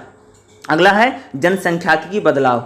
क्या है, जनसंख्या की बदलाव क्या लिखोगे, ब्रिटेन में जनसंख्या वृद्धि की दर में यूरोपीय महाद्वीप में तुलना में अधिक थी। यानी ब्रिटेन में अगर देखो जनसंख्या जो वृद्धि थी अन्य देशों की तुलना में डिफरेंट ही अधिक थी। यानी ब्रिटेन में जो जनसंख्या थी वह अन्य देशों की तुलना में या कह सकते हैं तीव्र गति से बढ़ी थी या ज्यादा बढ़ रही थी। 18वीं सदी के दौरान जनसंख्या में अचल विकास हुआ। इंग्लैंड तथा वेल्स की जनसंख्या 1701 में लगभग 5.1 मिलियन से होकर के 5.1 मिलियन से 1831 में 14 मिलियन तक 3 गुना, यानी कह सकते हैं जनसंख्या में बदला। यानी ब्रिटेन में क्या होता भैया, जनसंख्या लगातार बढ़ रही है, लोगों की जो संख्या बढ़ी थी। यानी पहले कह सकते देखो 1701 में भैया 5.8 मिलियन, 5.8 मिलियन का मतलब समझते हो, 58 लाख लोग थे।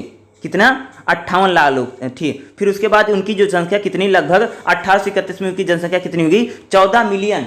ठीक है, यानी कितनी पहुंच गई, वह 14 मिलियन पहुंच गई। ठीक है, यानी इनकी जो जनसंख्या थी वह लगातार बढ़ रही है। यानी पॉपुलेशन जो थी इनके यहाँ पर लगातार उसमें, यानी अब क्या पॉपुलेशन हो रही है, लगभग वह करोड़ों में पहुंच जाती है। ठीक है, यानी जो 58 लाख लोग थे वह लगभग कितने लाख लोग हैं, 1,40,00,000 लोग हो जाते हैं। यानी जनसंख्या में बहुत ज्यादा उछाल आता है, बढ़ जाती, 3 गुना बढ़ गई। ठीक है, 18वीं शताब्दी के पूर्वार्ध में जनसंख्या मामूली वृद्धि थी, जबकि 18वीं 19वीं शताब्दी के अंत तक दौरान यह बहुत तेजी से बढ़ी। 1718 से 1921 तक मध्य में प्रति दशक में औसत 10% वृद्धि, यानी जनसंख्या थी वो लगभग 10% बढ़ रही थी। इंग्लैंड की जनसंख्या में बदलाव से अन्य यूरोपीय देशों में कहीं से अधिक था। इंग्लैंड की जनसंख्या 1960 से 1920 में मध्य में 133% तक बढ़ गई, जबकि फ्रांस में यह तुलना की वृद्धि में 39%, नीदरलैंड में केवल 8%। यानी अन्य यूरोपीय देशों की तुलना में अगर देखोगे तो ब्रिटेन की जो संख्या थी, जनसंख्या थी, जो पॉपुलेशन थी वह लगातार बढ़ रही है। यानी जनसंख्या अगर आप देखोगे तो जनसंख्या में बहुत ज्यादा परिवर्तन हो रहा, जनसंख्या में विकास हो रहा था। ठीक है, आगे देखिए, एक तरफ नई अर्थव्यवस्था का औद्योगिकरण के निकट संबंध था, दूसरी तरफ जनसंख्या वृद्धि से भी था। जनसंख्या के विस्तार ने औद्योगिकरण विस्तार को विस्तृत बाजार के साथ साथ सस्ती और अधिक श्रम शक्ति प्रदान। भैया जैसे जनसंख्या बढ़ रही थी, जो जैसे औद्योगिकरण हो गया तो काम करने वाले लोगों की जो संख्या थी वह लगातार बढ़ रही थी। यानी संख्या जो थी, जनसंख्या बढ़ रही थी और उद्योग धंधे में जो श्रम शक्ति करने वाले लोग थे उनकी संख्या बढ़ी, और सस्ता श्रम, यानी सस्ता श्रम करके भी। दूसरी तरफ औद्योगिकरण की प्रक्रिया ने आय के स्तर में वृद्धि की। यानी औद्योगिकरण जब हुआ तो ब्रिटेन में भैया जो लोग थे उनकी सैलरी वैलरी बढ़ गई, पैसा बढ़ गया, तो सुख सुविधाएं बढ़ गई और सारी चीजें बढ़ी, और जनसंख्या को भी समर्थन दिया। यानी जो जनसंख्या लगातार वहां बढ़ रही थी उसको रोजगार मिल रहा था, ये नहीं थी भूखमरी और शिकार हो रही थी। जैसे भारत में भाई मेरी जनसंख्या लगातार बढ़ रही है, लेकिन भारत के लोगों को क्या है, खाने को पैसा नहीं है, नौकरी नहीं, रोजगार नहीं, तो इस जनसंख्या बढ़ने का कोई फायदा नहीं है। अगर भारत में बहुत उद्योग धंधे लग जाते हैं हमारे देश में, और हमारी जनसंख्या जो बढ़ रही है उसको कंट्रोल कर लेगी। मान लो आपकी यहाँ पर जनसंख्या तो बढ़ती चली जा रही तुम्हारे घर में, लेकिन तुम्हारे घर में खाने का पैसा नहीं है तो कबर नहीं होगा। यानी अगर आपके देश में जनसंख्या बढ़ रही है, अगर आपके पास रोजगार भी है, खाने की सुविधाएं भी है, तो वो पूरा मैनेज हो जाएगा। यानी इसका पूरा समर्थन दिया। यानी जनसंख्या वृद्धि ने उद्योगों को पूरी तरीके से सपोर्ट किया।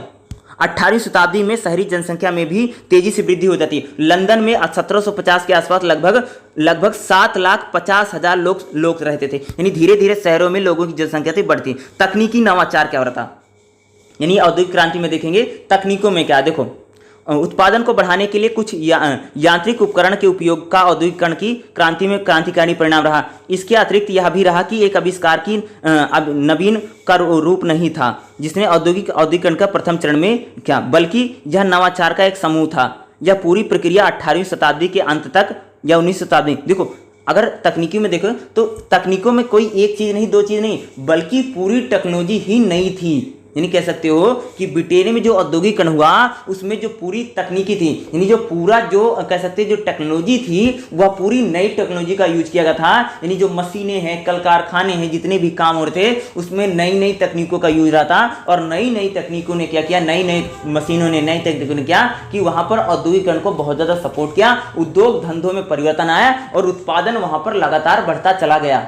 क्या हुआ भाई मेरे, उत्पादन जो था वह लगातार क्या हो रहा था, बढ़ता चला जा रहा था, यानी जो विकास हुआ रहा था। ठीक है, देखो 19वीं शताब्दी तक ब्रिटेन में मूलगामी रूप से रूपांतरित हुआ। तकनीकी स्तर पर जैसे ब्रिटिश उद्यमी अपेक्षाकृत अधिक नवाचारों को अपनाने वाले अधिक जोखिम उठाने लगे। यानी जो ब्रिटेन के भैया जो उद्यमी थे, जो उद्योगपति थे, वह नई नई तकनीकों को अपनाते थे, चाहे जोखिम लेकर के नई नई तकनीकों का प्रयोग होने लगा। इससे उत्पादन बना, कई प्रकार की ऐसे मशीनों को बनाया गया तथा जिनका उत्पादन परीक्षण किया गया, श्रम की बचत करती थी। यानी ऐसी ऐसी भैया मशीनों को बनाया जाता था जहां पर लेबर ना लगे, यानी श्रम शक्ति का कम से कम यूज हो, मशीनों का ज्यादा प्रयोग हो, ऐसी ऐसी मशीनों का बनाया गया। और ऐसी मशीनों ने कह सकते हो कि ब्रिटेन में या इंग्लैंड में कह सकते हो कि औद्योगिकरण में चार चांद लगा दिया। यानी औद्योगिक, या कह सकते हो कि जो वहां पर औद्योगिकरण था वह उत्पादन जो यानी प्रोडक्शन था, प्रोडक्शन बहुत ज्यादा बढ़ रहा था। यानी नई नई चीजें, नई नई तकनीक, यानी भैया ऐसे मशीन बना रहा है, ऐसे मशीन बना रहे थे वो लोग कि इंसान कम लगे, यानी हाथ से काम ना करो, मशीन ही चलती रहे, सारा प्रोडक्ट बन जाए। यानी मशीनों में इतना ज्यादा टेक्नोलॉजी का यूज हो रहा था। ठीक है, आविष्कार हो रहे थे। धीरे धीरे देखोगे, शुरुआती में देखोगे इसमें 8 तल के यानी स्प्लेंडर थे, 1970 में 16 तल के और 1980 में 80 तल के। यानी धीरे धीरे जो टेक्नोलॉजी थी, यानी जो तल के लगते थे, यानी मशीनों में जो अगर देखोगे कि मशीनों को चलाने के लिए सिस्टम था वह धीरे धीरे विकसित हो रहा था। यानी मशीनों का भी विकास हो रहा था और जो मशीनें थी वह भी आधुनिक मशीनें धीरे धीरे बनती जा रही थी। और औद्योगिकरण में जो कह सकते तकनीकी थी उसने बहुत ज्यादा योगदान दिया।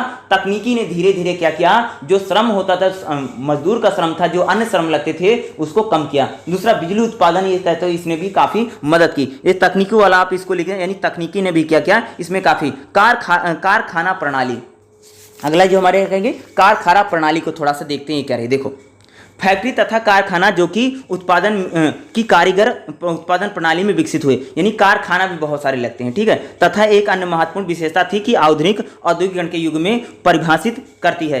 कुछ नवीन तकनीकी का आविष्कार हुआ, जैसे कताई, जैसे वाटर फ्रेम जो होता था या म्यूल जो होते थे अत्यंत बड़े और महंगे थे तथा इन्हें कारीगर के घरों में रखना कठिन था। इसके संचालन के उन्हें ऊर्जा के बड़े स्रोत जैसे जल वाष्प का भी आवश्यकता थी।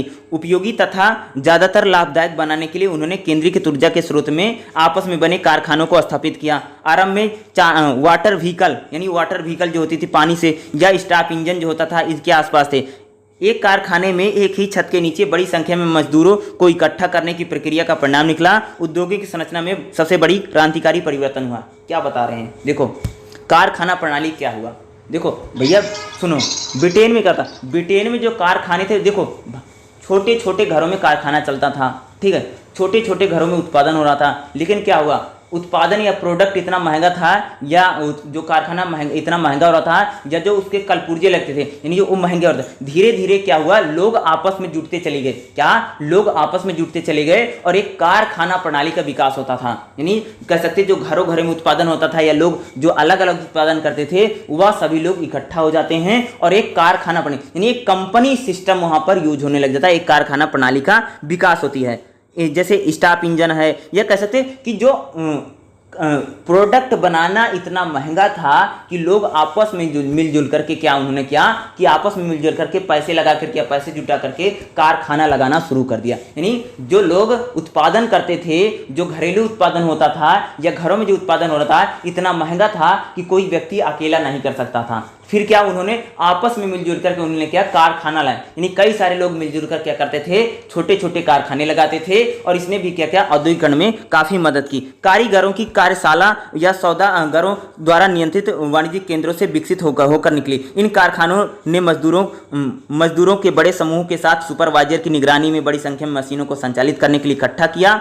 उत्पादन अब विभिन्न नियमित स्तरों पर बढ़ चुका था, जो मजदूर द्वारा संचालित मशीनों द्वारा होता था। ब्रिटेन में कपास उत्पादन में कारखाना प्रणाली प्रभावी रही।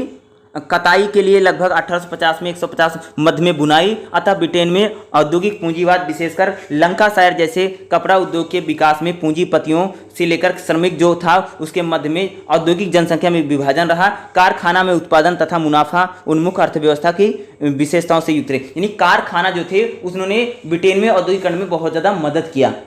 इन छोटे छोटे जो कारखाने लगे, जो 10 लोग 15 लोग 20 लोग जो छोटे छोटे थे, एक कह सकते हैं कि यहाँ पर जो अगर कताई बुनाई जो होता था या इस प्रकार की मशीनें जो होती थी या उसमें बहुत ज़्यादा योगदान किया। कारखाना प्रणाली में ब्रिटेन में औद्योगिकरण में उसने जिस प्रकार से मदद की, छोटे छोटे जो कारखाने लगे कारखाने लगे या औद्योगिकरण में बहुत ज़्यादा प्रदान किए, क्योंकि यहाँ पर मजदूर जो होते थे मजदूर सीखते थे, यहाँ पर छोटे छोटे जो सुपरवाइजर होते थे यही आगे चल करके बड़े बड़े कंपनियों में इसने मदद की। यानी ब्रिटेन की जो कारखाना प्रणाली थी वह ब्रिटेन में औद्योगिकरण में एक प्रकार से सहायक सिद्ध होती है और ब्रिटेन जो होता है वो पूरी तरह से एक औद्योगिक देश में परिवर्तित या बदलता चला जाता है। सरकार की क्या भूमिका रही भाई मेरे, अब हमें सरकार को तो देखनी पड़ेगी भाई, गवर्नमेंट की क्या भूमिका थी, सरकार क्या कर रही थी। ठीक है, अगर हमने देखा है कि सरकार की क्या भूमिका, यानी ब्रिटेन में अगर हम देख रहे हैं ब्रिटेन में औद्योगिक का विकास कैसे हो रहा था तो उसमें गवर्नमेंट की क्या भूमिका रही, सरकार भी तो कुछ करेगी। देखो, उद्यम निवेश तथा व्यापार के लिए एक संपूर्ण वातावरण का निर्माण करने में सरकार बहुत भूमिका, यानी भैया अच्छा उद्यम चले, भैया कंपनी सही से रहे, सही से उत्पादन हो, मशीन सही से मिले, अब माहौल अच्छा रहे, सरकार हेल्प करे, इसके लिए जो कह सकते हो कि निर्माण का वातावरण ठीक करने में सरकार की जो भूमिका थी बहुत इंपॉर्टेंट रही, बहुत महत्वपूर्ण रही। ठीक है, ब्रिटेन सरकार ने सभी स्तरों पर उत्पादन का सहयोग किया, यानी ब्रिटेन की जो सरकार थी उसने उत्पादन करने के लिए क्या कंपनियों का या जो उद्योगपति थे उनका पूरा सपोर्ट किया। आंतरिक बाधाओं को दूर करने का प्रयास, यानी सरकार ने जो इंटरनली बाधाएं थी या कोई भी समस्या आती थी उन सभी समस्याओं का दूर करने के लिए ब्रिटेन की सरकार ने काम किया। भूमियों की बाड़बंदी हेतु संसदीय सहयोग दिया, यानी भैया जमीन खरीदने में, जमीन लेने में, जो कंपनी लगानी हो जमीन खरीदने जमीन लेने होगी, इसके लिए ब्रिटेन की जो संसद थी उसने बहुत सारा काम किया। सख्त कानून बनाए और व्यवस्था बरकरार रखी, पीड़ितों के असंतोष को भी काबू में रखा, विदेशी तथा सैन्य तकनीकों के लक्ष्यों की पूर्ति के लिए भारी मात्रा में निवेश किया। यानी ब्रिटेन की जो सरकार है, ठीक है, ब्रिटेन की सरकार जो थी उसने क्या किया कि वहाँ पर व्यापार को बढ़ाने में या सैन्य तकनीकों को बढ़ाने में या प्रोडक्ट को बढ़ाने में या जो प्रोडक्ट वहाँ पर बन रहे उत्पादन वो ज़्यादा से ज़्यादा बिकें या कह सकते हो व्यापार को सपोर्ट देने में या मजदूरों को, सभी प्रकार की चीज़ों में ब्रिटेन की जो सरकार थी उसने क्या मदद किया और व्यापार को उसने अंतर्राष्ट्रीय व्यापार में सुरक्षा प्रदान करने में सक्षम रही। पूंजी संचय के लिए विदेशी बाजार में भी कह सकते हैं ब्रिटेन की सरकार ने उनकी मदद की। यह सरकार का सबसे महत्वपूर्ण कदम था, यानी विदेशी बाजार जो था उसका विस्तार किया ताकि ब्रिटेन के जो उत्पाद हैं वह दूसरे देशों में जाकर के बेचा जा सके। उपयुक्त कारकों के अलावा अंतर्राष्ट्रीय व्यापार की संरचना में ब्रिटेन मुख्यतः फैक्ट्री उत्पादित वस्तुएं निर्यात करता था, यानी फैक्ट्री में बने जो उत्पाद थे उसको निर्यात करता था। व्यापक नहर आधारित प्रभावी परिवहन प्रणाली बनाई, यानी सरकार जो था उसने परिवहन को ठीक किया या जनसंचार को ठीक किया ताकि उत्पादन बढ़ सके। कृषि से प्राप्त पूंजी की उपलब्धता को बढ़ाया। औद्योगिक उपनिवेशिक लूट तथा दास व्यापार महत्वपूर्ण, जैसे प्राकृतिक लोहा कोयला की आसान तथा प्रचुर मात्रा में इन्होंने क्या औद्योगिकरण के लिए सस्ते तथा आगे बढ़ाने के लिए निर्णायक भूमिका की। यानी ब्रिटेन की जो सरकार थी उद्योग धंधों को भैया कच्चा उत्पादन मिल सके, सस्ते मजदूर मिल सके, उनका प्रोडक्ट बेचा जा सके, इसलिए सरकार की जो भूमिका रही वह काफ़ी महत्वपूर्ण रही। इसी प्रकार से 18वीं शताब्दी के मध्य में ब्रिटेन में अर्थव्यवस्था में यूरोप में सर्वाधिक वाणिज्यीकृत किया, शहरी या मुद्रा आधारित औद्योगिकरण हुआ। हालांकि औद्योगिकरण ने प्रथम चरण की सीमाएं काफ़ी सीमित थी। सूती वस्त्र के उत्पादन के अतिरिक्त कोई अन्य उद्योग 1980 के दशक तक पूर्ण रूप से मशीनीकृत नहीं। उन्हें अगर 1840 से अगर आप देखोगे 1840 तक क्या होता था, ब्रिटेन में सूती कपड़ों को छेड़ करके दूसरा कोई जो उद्योग था वो मशीनों से काम नहीं होता था। 1950 के दशक में कपड़ों के कारखाने थे जो अर्थव्यवस्था में सर्वाधिक मशीनीकृत, यानी कपड़ों के जो कारखाने थे वो सबसे पहले मशीन, यानी जो कपड़ा बनता था वो मशीनों से सबसे पहले बनना लगा।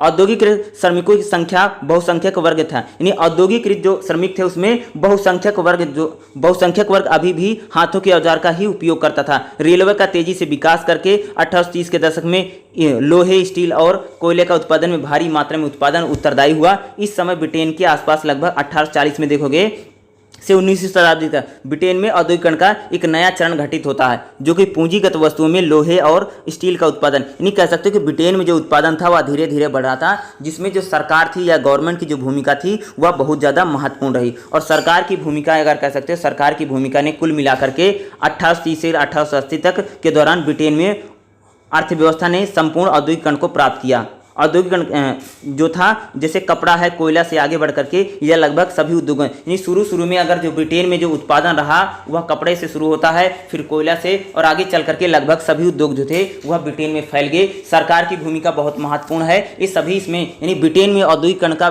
प्रारंभ कैसे हुआ या उसका विकास कैसे हुआ या उसमें कैसे कैसे चीज़ें रही, वही चीज़ें थी। ठीक है,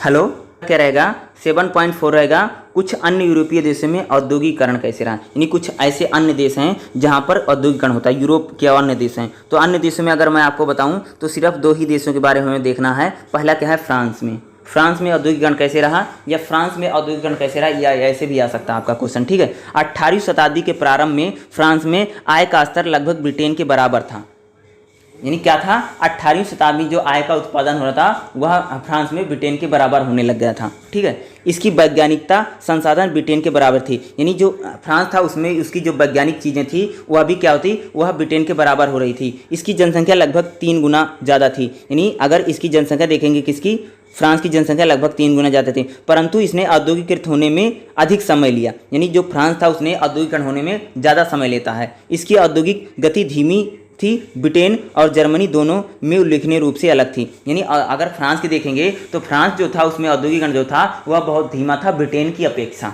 ठीक है, यद्यपि फ्रांस में ने लगभग ब्रिटेन के साथ ही औद्योगिकीकृत होना प्रारंभ किया। अगर देखोगे जो फ्रांस है वह लगभग ब्रिटेन के साथ ही औद्योगिकरण में प्रारंभ होता है, यानी ब्रिटेन और फ्रांस में लगभग एक साथ ही औद्योगिकरण आरंभ होता, परंतु कई कारक थे, यानी ऐसे बहुत सारे कारण थे जिसने कह सकते हो कि फ्रांस में जो औद्योगिकरण था उसमें बाधा उत्पन्न किया, यानी रुकावट आई।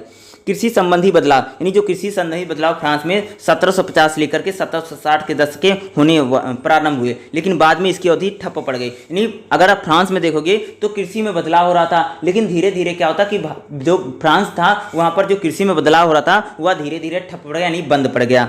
जब किसान वर्ग की स्थिति फ्रांसीसी क्रांति के परिणाम स्वरूप सुदृढ़, यानी जब फ्रांस में फ्रांसीसी क्रांति होती है और किसानों की स्थिति या कृषि व्यवस्था मजबूत होती है, सुदृढ़ हुई, इसके अतिरिक्त कृषि उत्पादन में तकनीकें भी बहुत उन्नत नहीं थी। यानी फ्रांस में क्या था, जो कृषि उत्पादन था वह भी सही नहीं था और जो कृषि में तकनीकें थी वह बहुत उन्नत थी नहीं, बहुत अच्छी नहीं थी। अतः जैसा कि एक विद्वान ने तर्क दिया है, कृषि संबंधी व्यवस्था में किसान वर्ग के महत्व अर्थव्यवस्था में कृषि में लगातार अगर देखोगे वर्चस्व ने औद्योगिकरण में एक बाधा के रूप में काम किया। यानी कह सकते हैं कि जो फ्रांस में जो था वह औद्योगिकरण में जो कृषि थी वह बाधा बन रही थी, यानी कृषि में न तो बहुत ज़्यादा लाभ हो रहा था, कृषि का बहुत ज़्यादा फायदा था। दूसरा कह सकते हैं कि जो एग्रीकल्चर जो सिस्टम था वह बहुत ज़्यादा महत्वपूर्ण नहीं रहा, यानी कह सकते हैं कि फ्रांस में औद्योगिकरण के जिस प्रकार ब्रिटेन में औद्योगिकरण में वहाँ की कृषि ने सपोर्ट किया, उस प्रकार से अगर फ्रांस में देखोगे तो फ्रांस की जो कृषि अर्थव्यवस्था थी उसने औद्योगिक में दूसरा जब फ्रांस में फ्रांसीसी क्रांति होती है तब जाकर के वहाँ पर औद्योगिक विस्तार को गति मिलती है, लेकिन वहाँ पर जो एग्रीकल्चर सिस्टम था बहुत मजबूत नहीं है। दूसरा ब्रिटेन के साथ ही औद्योगिकरण होने में इस साथ चलता है, लेकिन इसकी जो गति है वह थोड़ी धीमी पड़ जाती है क्योंकि वहाँ पर नई नई जो तकनीकें हैं वो ज़्यादा विकसित नहीं थी।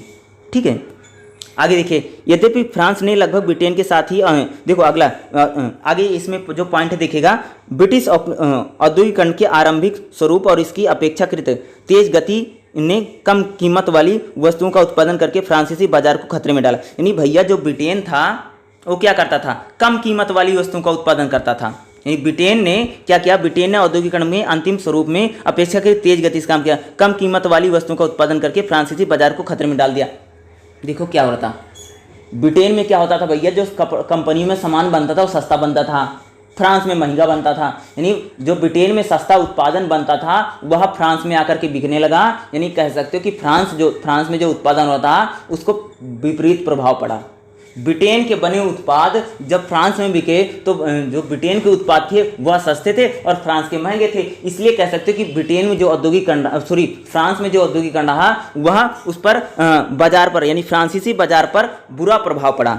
इसके अतिरिक्त विदेशी उपनिवेशों के नुकसान ने, यानी विदेशी जो उपनिवेश था उसका नुकसान हुआ। फ्रांसीसी उद्योगपतियों ने अवैध बाजारों से वंचित कर दिया, यानी जो फ्रांसीसी जो उद्योगपति थे उन्होंने बाजारों से खुद को अलग रखा, यानी फ्रांस में जो उद्योगपति थे उन्होंने बाजार का सपोर्ट नहीं किया या बाजार का उन्होंने समर्थन नहीं दिया। इन परिस्थितियों ने फ्रांसीसी औद्योगिकरण उद्यमियों में काफ़ी हद तक पुंग बना दिया, यानी जो कई सारी ऐसी परिस्थितियां थी, यानी जो फ्रांस की अगर मैं बात करूं तो फ्रांस में जो औद्योगिक उद्यम है वह काफ़ी हद तक पंगु हो गया था, क्योंकि वहाँ पर सपोर्ट नहीं मिला था। यहाँ का जो उद्योगपति हैं वह बहुत ज़्यादा एक्टिव नहीं थे, या टेक्निकी या टेक्नोलॉजी जो टेक्निक है या जो तकनीकी है वह बहुत ज़्यादा उन्नत नहीं थी। यानी कह सकते हो कि ब्रिटेन की अपेक्षा अगर आप फ्रांस में देखोगे तो तकनीकी का विकास हो या जो वहाँ का उद्योगपति उनका सपोर्ट है वह लगभग कम था। इसीलिए कह सकते हो फ्रांस में जो औद्योगिकरण था वह बहुत स्लो हो रहा था या धीमा हो रहा था। ठीक है, उनमें से अधिकतर गुणवत्ता वाले उत्पादन के क्षेत्रों में न जाने की बड़े पैमाने पर देखोगे उत्पादन के क्षेत्रों में, जैसा कि ब्रिटिश निर्माताओं ने बताया, ब्रिटेन और दुनिया भर में उच्च स्तरीय बाजार को लक्ष्य बनाकर कई फ्रांसीसी उद्यमियों ने कौशल और शिल्प का देखो क्या होता है ब्रिटेन में जो हो रहा था, ब्रिटेन में और दुनिया भर में उच्च स्तरीय बाजार जो था उसको लक्ष्य बना करके कई फ्रांसीसी उद्यमियों ने कौशल और शिल्प में कुशलता पर ध्यान केंद्रित किया। आगे चल करके क्या होता है कि जो भैया फ्रांस के उद्यमी होते हैं, फ्रांस के जो उद्यमी होते हैं वह धीरे धीरे उनका विकास होता है, वह उच्च स्तरीय बाजार को, यानी उच्च स्तरीय बाजार को लक्ष्य बना करके क्या होते हैं उत्पादन करना प्रारंभ करते हैं। यानी फ्रांस में क्या होता है आगे चल करके ब्रिटेन और दुनिया भर के उच्च स्तरीय बाजार को लक्ष्य बना करके फ्रांसीसी जो उद्यम होता है वह कौशल और शिल्प पर अपना ध्यान केंद्रित करता है, ना कि मशीनों की तकनीकी पर। यह उद्यम पर ध्यान दे रहे थे, मशीनों की तकनीकी पर उन्होंने ध्यान नहीं दिया था। यहाँ तक कि मशीनों द्वारा निर्मित कपड़े भी परिष्कृत अभिरुचियों पूर्ति के लिए करने थे, न कि उपभोक्ताओं की भारी संख्या पर निर्भर थे। यानी जो अगर देखो फ्रांस में जो कपड़ा बन रहा था वह उपभोक्ता की बड़ी संख्या पर निर्भर करता था। ठीक है, रुचियों पर नहीं था, यानी जो इंसान है भैया उसको क्या पसंद क्या ना पसंद है उसकी अकॉर्डिंग कपड़े को उत्पादन नहीं करते, बल्कि जनसंख्या के आधार पर वो क्या करते थे उत्पादन कर रहे थे, बड़ी संख्या पर निर्भर होते थे। ठीक है, फ्रांसीसी औद्योगिकरण की गति धीमी के लिए जिम्मेदार अन्य कारक थे। यानी फ्रांस में जो औद्योगिकरण था वह धीमा क्यों रहा उसके लिए अन्य भी कारक जिम्मेदार हैं, जैसे कोयला और लोहे के भंडार में कमी। यानी फ्रांस में अगर देखोगे कोयला और लोहे के भंडार में कमी थी, इसलिए कह सकते हैं वहाँ पर औद्योगिकरण करना। एक कमजोर बैंकिंग व्यवस्था थी, यानी अगर फ्रांस में देखोगे वहाँ पर जो बैंकिंग सिस्टम था बहुत कमजोर था। दूसरा क्या था खाद्य तंत्र, यानी खाद्य तंत्र की भी कमी थी, यानी खाने पीने की चीज़ों की काफ़ी कमी थी। साथ ही सस्ते श्रम और संकुचित बाजार था, यानी वहाँ पर सस्ता श्रम था, यानी श्रम भी ज़्यादा नहीं मिलता था, और जो बाजार था वह बहुत संगीत था। और उद्योगों में नई नई चीज़ों का आकर्षण, यानी उद्योगों में देखोगे तो नवाचार को आकर्षण नहीं मिला या नवाचार को नहीं बनेगा। जनसंख्या वृद्धि अपेक्षाकृत निम्न रही, जनसंख्या जो वृद्धि थी वह बहुत तेजी से नहीं रही कि जनसंख्या बहुत ज़्यादा बढ़ रही हो या जनसंख्या जो थी वो बहुत ज़्यादा बढ़ रही हो जिससे उद्योगों को थोड़ा सपोर्ट मिले, वह सपोर्ट नहीं। परिवहन बहुत महंगा था, आंतरिक बाजार जो होता था वहाँ अभिजात वर्ग का प्रभुत्व बना हुआ था। अभिभूमि जो नौकरशाही पदों पर अभिरुचि करता था, इनमें धीमे औद्योगिकरण के लिए उत्तर, यानी कह सकते हो कि ऐसी बहुत सारी परिस्थितियां थी जिन्होंने फ्रांस में कह सकते हो कि औद्योगिकरण में बाधा उत्पन्न किया। ठीक है, ये सारी जो समस्याएं थी क्या हुआ, जैसे कोयले की कमी है, लोहे की कमी है, बैंक जो सिस्टम है कमज़ोर था, या खाद्य तंत्र कमज़ोर था, या सस्ते श्रम थे, संकुचित बाजार था, या नई नई तकनीक नहीं थी, परिवहन अच्छा नहीं था, या जो जनसंख्या थी जनसंख्या बढ़ नहीं थी। ये सारी चीज़ें जो कह सकते हो फ्रांस में जो थोड़ा औद्योगिकरण में इन सभी चीज़ों ने क्या किया बाधा उत्पन्न किया। ठीक है, इन अड़चनों के बावजूद 18वीं शताब्दी के अंत तक फ्रांस औद्योगिक होने लगा। यानी इतनी बाधाओं होने के बाद भी फ्रांस में क्या होता है 18वीं शताब्दी के अंत तक वह औद्योगिकरण में आ जाता है, औद्योगिकरण की प्रक्रिया में आ जाता है। राष्ट्रीय उत्पादन में औद्योगिक की हिस्सेदारी धीरे धीरे बढ़ी, धीरे धीरे क्या हो कि जो फ्रांस था वह उसमें औद्योगिकरण राष्ट्रीय उत्पादन में जो राष्ट्रीय उत्पादन होता था उसमें उद्योगों की भागीदारी बढ़ रही थी। ब्रिटिश वस्तुओं से उपयोगिता करने हेतु फ्रांसीसी निर्माताओं ने ब्रिटिश नवाचार को अपनाया। यानी ब्रिटेन कह सकते हैं कि जो फ्रांस में जो उद्योग धंधे थे उन्होंने ब्रिटेन की टेक्नोलॉजी को अपना लिया। यानी ब्रिटेन में जैसे नई नई तकनीकों का उपयोग होता था, अब फ्रांस में भी नई नई तकनीकों का उपयोग होने लगा। इस जोखिम भरे काम में सरकार भी मददगार, यानी कह सकते हैं आगे चल करके फ्रांस में सरकार ने भी काफ़ी मदद किया। ब्रिटेन में प्रारंभिक चरण में प्रमुख जो ब्रिटेन था उसमें जो प्रारंभिक चरण में प्रमुख उद्योग था सूती वस्त्र उद्योग था। यानी ब्रिटेन में जब पहले औद्योगिकरण हुआ था उसमें सबसे पहले सूती उद्योग था। ब्रिटिश आविष्कारों ने जैसे जिप्सिंग नेगी, वाटर फ्रेम, म्यूल कह सकते गुप्त ने खरीद के लिए जरिए प्राप्त किया और आधुनिक उद्योगों में इनका उपयोग किया। बनाई के लिए फ्लाइंग शाटर का उपयोग किया गया। कुछ क्षेत्रों में भाप के इंजन का प्रयोग किया गया। यहाँ तक कि लोह निर्माण में भी ब्रिटिश आविष्कारों का उपयोग किया। यानी धीरे धीरे अगर देखोगे फ्रांस में जो था ब्रिटिश जो आविष्कार थे, यानी फ्रांस में नए नए जो आविष्कार हुए थे उन आविष्कारों का यूज किया। दूसरा, जो ब्रिटेन में तकनीक थी, जो ब्रिटेन में आविष्कार थे, उनका उन्होंने यूज किया और फ्रांस में जो औद्योगिकरण था वो धीरे धीरे आगे बढ़ा और उसको भी यहाँ तक कि लोह निर्माण में भी ब्रिटिश उत्पादों का, यानी धीरे धीरे अब यहाँ पर लोहे की जो समस्या थी उसको भी दूर किया गया। नई नई तकनीक 1970-1980 के दशक तक दौरान देखोगे जूनिया वाटर फ्रेम जो था उसका उपयोग सूती कपड़ों में, यानी अब वहां पर सूती कपड़े की धीरे धीरे मिलने लग गई। कहां पर? फ्रांस में भैया। 1991 पर सोडा निर्माण होने लगा, तांबे की चादरें बनने लगी। यहाँ तक कि छोटा प्रयास था। 1970 में संपूर्ण देश में 900 जोनियाँ बन गई, यानी 900 जोन बन गए। यह काफ़ी छोटा प्रयास रहा। आगे चल करके एक कारखाना प्रणाली भी यहाँ भी उत्पादित होने लगी। अब इसने फ्रांसीसी औद्योगिकरण में प्रारंभिक चरण में निर्मित हुए, तब जाकर के जारी है। यहाँ तक क्रांति में विशेष रूप से 1793 में जब ब्रिटेन के साथ युद्ध ने तकनीकी और हस्तशिल्प बाधा नहीं कर दिया था। धीरे धीरे अगर देखोगे फ्रांस में नई नई चीज़ें हो रही थी, नई नई तकनीक, नए नए आविष्कार जो होते थे उनका यूज होना लगा और फ्रांस में जो औद्योगिकरण था वह भी धीरे धीरे बढ़ने लगा। पहले जो समस्या सारी बनी हुई थी, ठीक है। इस अवधि में 1814 तक सूती कपड़ों के उद्योग में भारी बढ़ावा, यानी इस अवधि में अगर देखोगे 1814 तक जो सूती कपड़ा था उसमें भारी बढ़ावा मिला। सूती मिलों की संख्या जो थी पहले कम थी वह बढ़ गई। सूत की हाथ से कताई करने की प्रथा समाप्त होगी, अब मशीनों का प्रयोग होने लगा और सूत यानी सूती कपड़ा, लोहा और कोयला का भी अब अधिक विकसित हो गए। कुल मिलाकर 1814 तक फ्रांसीसी औद्योगिकरण का प्रारंभिक चरण औद्योगिकरण में उत्पादन में काफ़ी वृद्धि हुई। धीरे धीरे जो अगर देखो फ्रांस में जो था वह जो औद्योगिकरण था वह काफ़ी सपोर्ट हुआ, काफ़ी मदद मिला। 1815 के पश्चात नेपोलियन के युद्धों के बाद औद्योगिकरण में एक नया चरण आता है। नेपोलियन के साथ जब युद्ध होता है तो फ्रांस में अगर देखोगे तो कह सकते हैं औद्योगिकरण में एक नया युग आता है, एक नई चीज आती है, ठीक है। यहाँ पर क्या कह रहे हैं कि नेपोलियन के युद्ध के बाद जो औद्योगिकरण हो रहा था उसमें एक नए चरण की शुरुआत हुई। यानी क्या हुआ? एक नए चरण की शुरुआत होती है। यहाँ तक कि फ्रांस में आधुनिक उद्योग का सुदृढ़ीकरण, अब धीरे धीरे जो फ्रांस था उसमें जो आधुनिक उद्योग था उसका सुदृढ़ीकरण का आधार बना। सस्ती ब्रिटिश वस्तुओं के खतरे के जवाब में फ्रांस में नए नए विदेशी निर्मित, यानी सस्ती जो विदेशी वस्तुओं का खतरा था, अब फ्रांस में भी क्या नए नए विदेशी निर्मित वस्तुओं का भारी सीमा शुल्क थोप दिया। भैया पहले जो ब्रिटेन वाले सस्ता सामान वहाँ पर लेकर के जाकर के बेच देते फ्रांस में, अब फ्रांस के लोगों ने क्या किया कि ब्रिटेन से जो सस्ता उत्पाद उनके यहाँ पर बिकने आता था उस पर बहुत ज़्यादा शुल्क बढ़ा दिए, एक्साइज ड्यूटी बढ़ा दी, कर ज़्यादा लेने लगे। अब वह क्या है, सीमा शुल्क हो गया, अब उनके उत्पाद महंगे हो गए तो अब वो फ्रांस में बिक भी नहीं सकते थे। यहाँ तक कि फ्रांसीसी उपनिवेशियों में भी विदेशियों के साथ व्यापार प्रतिबंधित कर दिया। इस प्रकार से संरक्षणकारी उपायों से फ्रांसीसी क्रांति में विनिर्माण उद्योग की रक्षा की। यानी अब फ्रांस में भी अगर देखोगे जैसे जिस तरह से जो ब्रिटेन था उसने काम किया उसी प्रकार से फ्रांस में भी बाहर से जो आने वाले प्रोडक्ट थे वो बंद हो गए, बिकने बंद हो गए, या अगर कुछ बिकता था उस पर बहुत ज़्यादा कर लगा दिया और नए नए उत्पादन बढ़ाने लग गए। यानी अपने उत्पादन को बढ़ाने के लिए उसने सरकार ने बहुत सारे कदम उठाए। सूती वस्त्र उद्योग में उन्नति हुई, मुख्यतः वहाँ पर गुणवत्ता वाले विलासिता की वस्तुओं का उत्पादन होने लग गया। उच्च स्तरीय बाजारों का बना। 1815 तक पश्चात शांति ब्रिटेन के आधुनिक उद्योगों में तकनीकी की संभावना को अधिक। कृषि में सुधार हुआ। कृषि सुधार भी क्या होता है, औद्योगिकरण में काफ़ी मददगार रहा।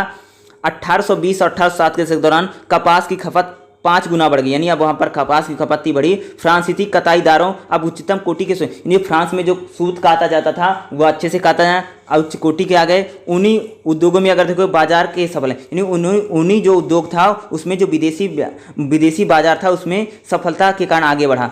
1840 के दशक में फ्रांस में कपड़ा उद्योग अगर देखोगे काफ़ी आगे बढ़ गया। 1950 के दशक में कपड़े के कारखाने का उत्पादन विशाल मात्रा में होने लगा। हस्तकर उत्पादन लगभग धीरे धीरे नष्ट हो गया।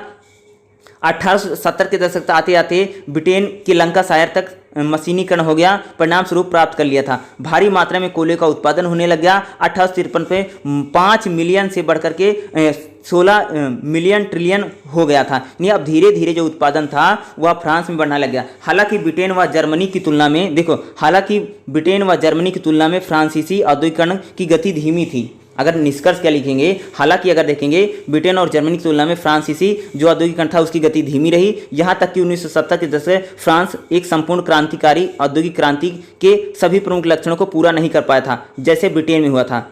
इसकी पुरुष श्रम शक्ति का 50% से ज़्यादा हिस्सा अभी प्राथमिक क्षेत्रों में था, जबकि उद्योग का लगभग 29% हिस्सा लोग था। शहरीकरण केवल 31% हुआ। उद्योग की आय की राशि केवल 36%। प्राथमिक क्षेत्रों के बराबर 34% जो थे यूरोप में थे। देशों की तुलना में फ्रांस का विकास इतना भी बुरा नहीं था, यानी फ्रांस देखो वो भी धीरे धीरे उसमें भी औद्योगिकरण होता था, लेकिन जर्मनी और ब्रिटेन की तरह वहाँ पर नहीं होता। पहले वहाँ पर बहुत सारी समस्या थी, बहुत सारी प्रॉब्लम थी, उन सभी समस्याओं को प्रॉब्लम को दूर किया और वह भी एक औद्योगिकृत देश बना। कौन सा बना? फ्रांस के बारे में हम देख रहे हैं, ठीक है। हेलो, अब बोला जर्मनी देखोगे, यहाँ फ्रांस में औद्योगिकरण यहाँ फ्रांस में औद्योगिकरण विकास की प्रक्रिया काफ़ी धीमी थी।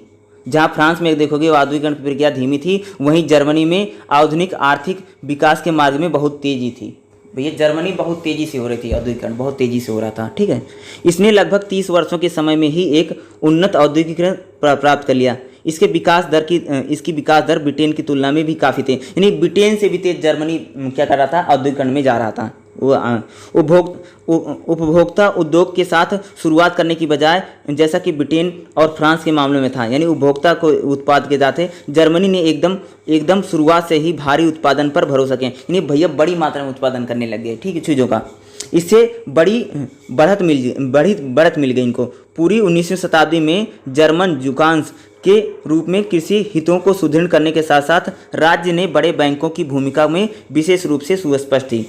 फ्रांस और ब्रिटेन के विपरीत, जो कि सुसंगठित राजनीतिक इकाइयाँ थी, जर्मनी 1870 के दशक में एकीकृत हुआ, यानी क्या इसका अलग अलग था, ठीक है। 18वीं शताब्दी के अंत तथा 19वीं शताब्दी के प्रारंभ में जर्मनी आर्थिक रूप से अपने उन्नत पड़ोसियों की अपेक्षा काफ़ी पिछड़ा हुआ था। शुरू में जैसे मैंने आपको कई बार बताया है, पहले भैया जर्मनी पिछड़ा हुआ देश था, ठीक है।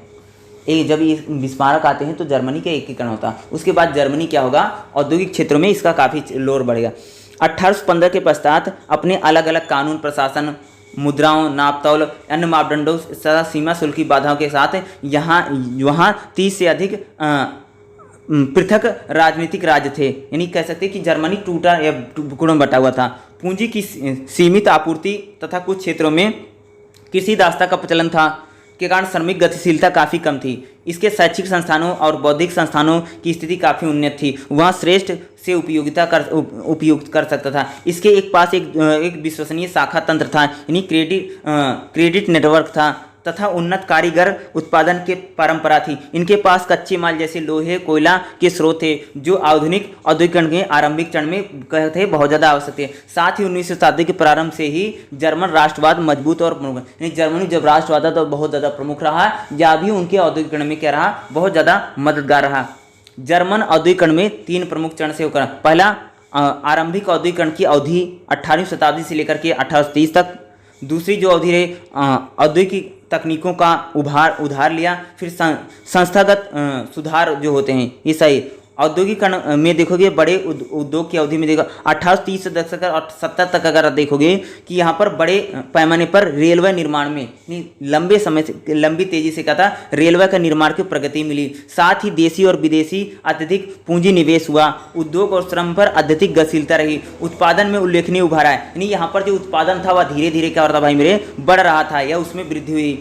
परिपक्व औद्योगिकरण हुआ या 1970 के दशक तक या 1914 के दशक जर्मनी में कई मोर्चों पर आगे बढ़कर के लंबी छलांग, यानी जर्मनी जो था वह उत्पादन की दृष्टि से या व्यापार की दृष्टि से औद्योगिकरण जो था वह बहुत तेजी से जर्मनी में हो रहा था, ठीक है। दूसरा, यूरोप में सबसे बड़ा औद्योगिक देश, सबसे बड़ा महादेशीय देश बन गया, यानी जो पूरा यूरोप में देखोगे तो सबसे बड़ा औद्योगिक देश कौन बन गया? जर्मनी धीरे धीरे बनने लग गया। 1806 में जर्मन सेना पर नेपोलियन की विजय तथा वहाँ पर फ्रांसीसी राज्य ने विभिन्न संस्थागत बदलावों के लिए रास्ता तैयार किया, जो कि औद्योगिक विकास में सहायक थी। यानी जब वहाँ पर नेपोलियन आता है, नेपोलियन की विजय होती है, तो नेपोलियन के आने से क्या होता है कि जर्मनी में अगर आप देखोगे तो वहाँ पर क्या होता है? औद्योगिकरण में काफ़ी मदद मिली।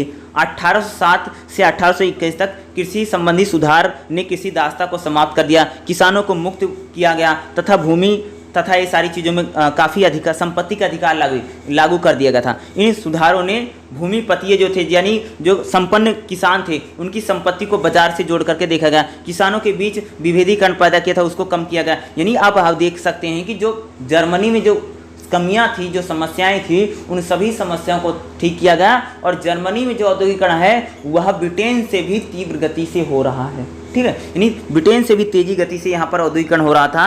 आगे देखिए, दूसरा महत्वपूर्ण चरण था 1818 में प्रशासकीय सीमा शुल्क संघ के स्थापित करके एक सामान्य बाजार का निर्माण किया गया। अतः 1834 में कई जर्मन राज्यों के बीच सीमा शुल्क संघ का निर्माण हुआ। अधिकांश जर्मन के एकल मुक्त बाजार में, यानी वहाँ पर क्या था भैया, एकल मुक्त बाजार होने लगा, जिसकी वजह से नियंत्रित मौद्रिक होता, यानी जर्मनी धीरे धीरे जो रहा गया व्यापार के क्षेत्र का रास्ता जो था वह कम हुआ। जर्मनी के सभी हिस्सों में वस्तुओं का आवागमन, स्वतंत्र आवागमन से वस्तुओं की कीमत कम हुई और निवेश हुआ। यानी जर्मनी के जितने अन्य देश थे उनके पास क्या हुआ, जो व्यापार था उनकी कीमतें और निवेश आसान हुआ। इस चरण में रेलवे के निर्माण ने परिवहन को अधिक, यानी जर्मनी में रेलवे का निर्माण होता है और वहाँ का जो परिवहन होता है, किसी चीज़ को लाने का, किसी चीज़ को ले जाने की जो चीज़ थी वह काफ़ी बढ़ी। इसके अतिरिक्त राजनीतिक व आर्थिक एकीकरण में भी महान भूमिका अदा की। इसने जर्मन औद्योगिकरण में भी प्रमुख प्रेरक शक्ति के रूप में काम किया। यह फ्रांस तथा ब्रिटेन में बिल्कुल विपरीत था। नहीं, फ्रांस और ब्रिटेन के बिल्कुल जर्मनी में क्या होता है, औद्योगिकरण होता है। प्रारंभ में सूती उद्योग, कोयला, खाद्यान्न और विदेशी कंपनियों द्वारा पूंजी निवेश किया गया। जल्द ही जर्मन पूंजी ने भी बढ़त बना ली। जर्मन में व्यवसायियों ने इन सभी क्षेत्रों में सक्रिय रहे। अर्थव्यवस्था में एक नए क्षेत्र में रेलवे का जो निर्माण था उसने अत्यंत महत्वपूर्ण भूमिका। दूसरा जिसने सबसे ज़्यादा महत्वपूर्ण भूमिका निभाई जर्मनी में औद्योगिकरण में, वह था बैंकिंग सेक्टर। बैंकिंग सेक्टर जो था वो भी काफ़ी मजबूत रहा। इसने भी जर्मनी में देखोगे, यानी धीरे धीरे जर्मनी की जो जनसंख्या थी वह भी बढ़ी और जर्मनी में जो जनसंख्या की वृद्धि थी वह प्रतिबंधित रही, जो कि 1820 में 25 मिलियन, 1871 में 40 मिलियन, 1910 में 65 मिलियन। वास्तविक डॉलर अगर देखोगे धीरे धीरे वो बढ़ रहा था। यानी धीरे धीरे देखोगे जर्मनी में स्टील है, कोयला है, खदान है, रासायनिक है और भारी इंजीनियरिंग तथा मशीन जैसे उद्योग में बड़े पैमाने पर व्यावसायिक उत्पादन का विकास। यानी जर्मनी में अगर देखोगे जो उत्पादन हो रहा था वो बड़ी संख्या में होने लगा। इंजीनियरिंग है, कह सकते हैं कि जनसंख्या बढ़ी और उत्पादन बढ़ा, पैसा बढ़ा और जीडीपी बढ़ने से जर्मनी जो औद्योगिकरण था वह काफ़ी बड़ी मात्रा में होने लगा। यही इसमें पूरा था। ठीक है।